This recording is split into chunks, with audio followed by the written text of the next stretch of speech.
And I think parents just need to go back to their youth. I was Paul Gascoigne, I was Maradona. Every time I went out and played, I didn't have anyone telling me I couldn't be anyone else but those heroes. Most importantly, what do the kids say? What do the kids want from their football experience? Because it's not the adults' game, it's the kids' game. It's really fun to play soccer, and no matter how we do, I know that we tried our best.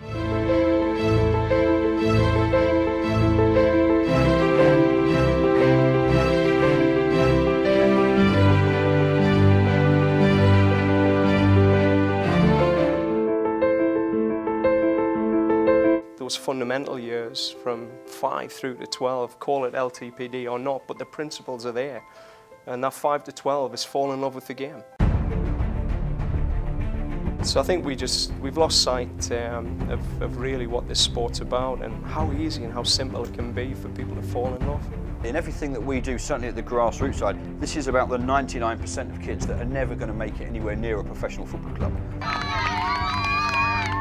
This is about giving them the best experience, and nobody stops doing something because it's just too much fun. So we have to make that experience so good they don't want to leave the game.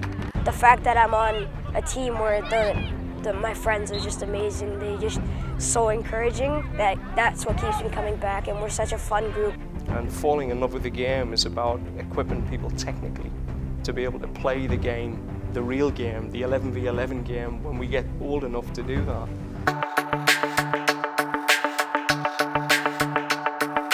The whole concept of grassroots soccer is built along age and stage development activities for the children. What we're doing is improving the playing format. By that I mean we're going to 5v5, 7v7 and 9v9. We're changing the size of the balls.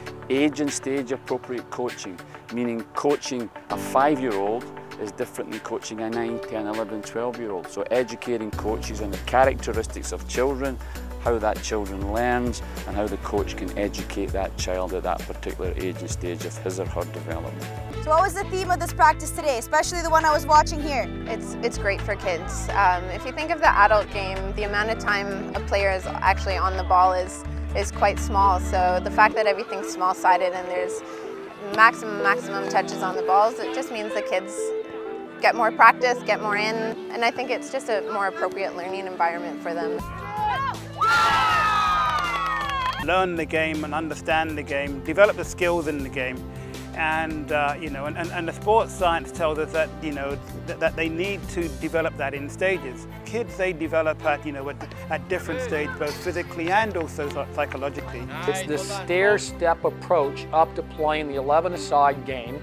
And giving the players the tools that they need through that stair-step approach of not only technique but also individual and group tactics along the way.